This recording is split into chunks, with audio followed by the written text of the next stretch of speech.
ciidamada hay'adda nabad sugidda iyo sirdoonka qaranka Soomaaliyeed ayaa soo bandhigay dhagarqabihii ka dambeeyay qaraxii ka dhacay afaafka hore ee dekedda magaalada Muqdisho. wariyahayaga Maxamed Cali Axmed ayaa warkan faafahinaya. 12 bishan December subaxnimo axad ayay ahayd markii ugu yaraan 50 qof oo rayid ay ku dhinteen qarax ka dhashay gaari Hoomey oo ay ka buuxeen waxyaabo qarxa oo la dhigay meel ay dadka ku badan yihiin oo ku dhow dekedda magaalada Muqdisho. qaraxaasi kadib baaritaan ay sameysay hay'adda nabad sugidda iyo sirdoonka qaranka ayay ku soo qabatay Maxamed Ibraahim Xasan oo ahaa darawalkii waday gaariga qaraxa ee la dhigay halkaasi. sida ay sheegeen saraakiisha Niisa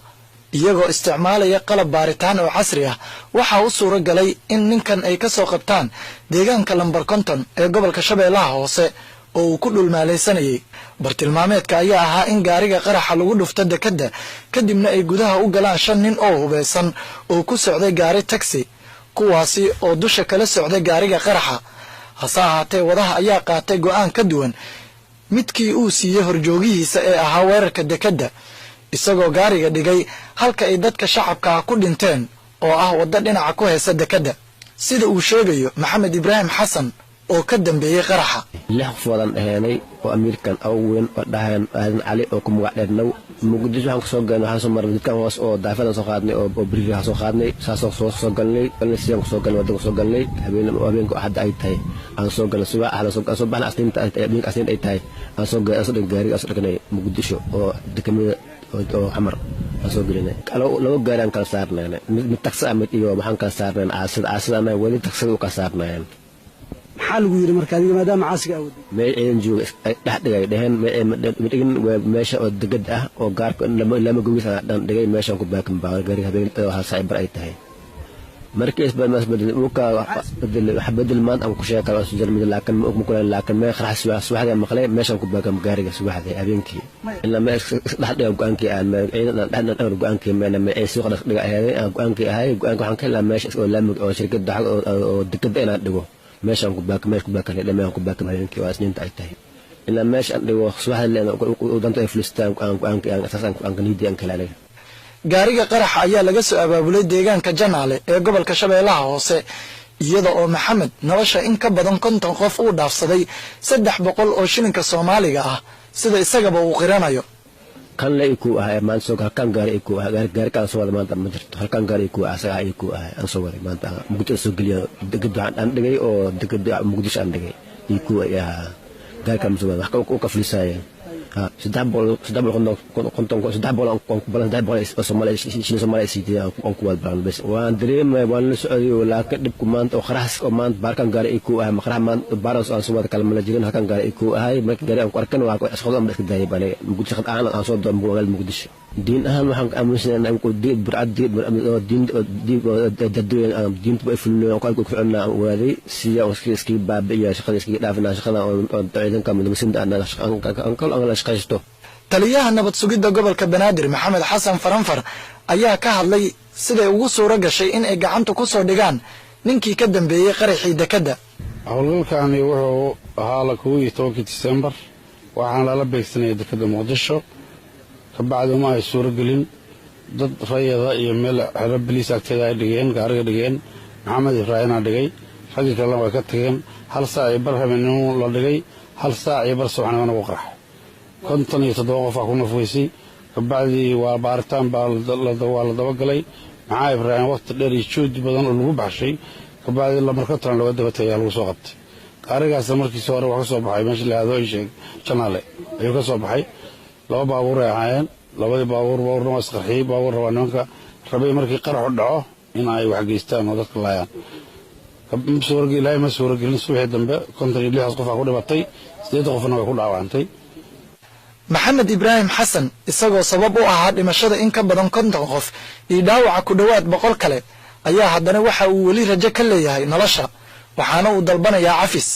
oo shaqaan aan diyaar waxba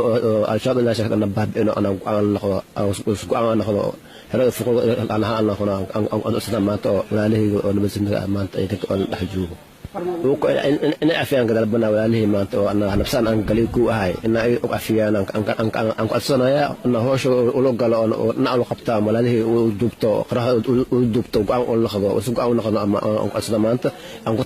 ترى ولا ليه أنك أصلا يا kooxda shabaab oo ka dambeeyay weerarkii ka dhacay nawaaxiga dekedda magaalada Muqdisho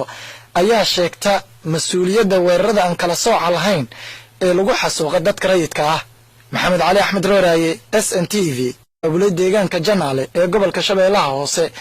iyada oo Maxamed nolosha in ka badan 50 qof uu dhaafsaday 300 oo shilinka Soomaaliga ah sida isagaba uu qiranayo. kan la iku ah maan soo kan gaar iku ah gaar ka soo wada maanta ma jirto halkan gaar iku ah asaga iku ah aan soo wada maanta Muqdisho soo galiyo deged aan dhigay oo deged Muqdisho aan dhigay iku ya gaar ka soo wada wax ka fliisay saddex boqol Soomaaliya sidii aan ku wada baan bas waan dareemay waan la socday laakiin dibku maanta oo kharaas oo maanta barkan gaar iku ah maqraha maanta baras aan soo wada kala ma jirin halkan gaar iku ah markii gaar aan ku arkan waa asxood aan iska daayay baan Muqdisho aan soo dooran magaalada Muqdisho diin ahaan waxaan aaminsanaa in ku diid burcad diinta bay fulnaa oo ku ficnaa waaday oo ku dhulmaaleysanayay bartilmaameedka ayaa ahaa in gaariga qaraxa lagu dhufto dekedda kadibna ay gudaha u galaan 5 nin oo hubeysan oo ku socday gaari taxi kuwaasi oo dusha kala socday gaariga qaraxa hase ahaatee wadaha ayaa qaatay go'aan ka duwan midkii uu siiyay horjoogihiisa ee ahaa weerarka dekedda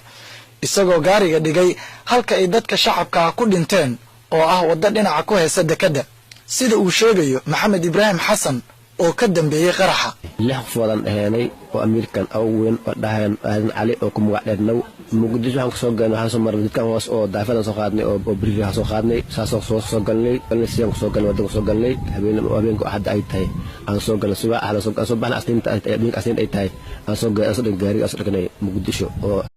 ciidamada hay'adda nabad sugidda iyo sirdoonka qaranka Soomaaliyeed ayaa soo bandhigay dhagarqabihii ka dambeeyay qaraxii ka dhacay afaafka hore ee dekedda magaalada Muqdisho.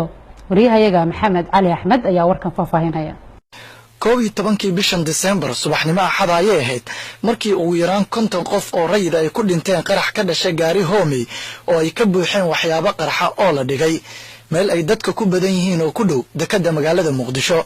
qaraxaasi kadib baaritaan ay sameysay hay'adda nabad sugidda iyo sirdoonka qaranka ayay ku soo qabatay Maxamed Ibraahim Xasan oo ahaa darawalkii waday gaariga qaraxa ee la dhigay halkaasi sida ay sheegeen saraakiisha Niisa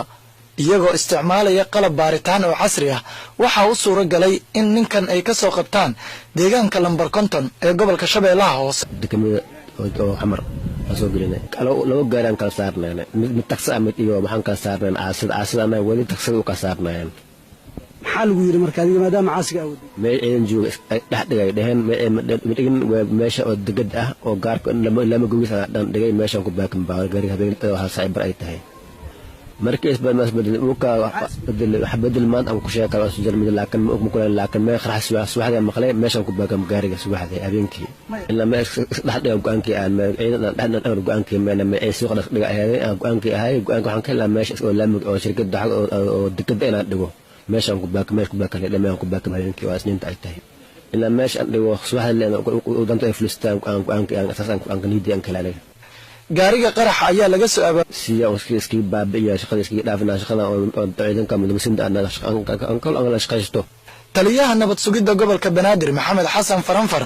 ayaa ka hadlay sida ugu suura gashay in ay gacanta ku soo dhigaan ninkii ka dambeeyay qaraxii dekedda howlgalkaani wuxuu ahaa la 12 December waxaan la beegsanay dekedda Muqdisho ka bacdi ma ay suura gelin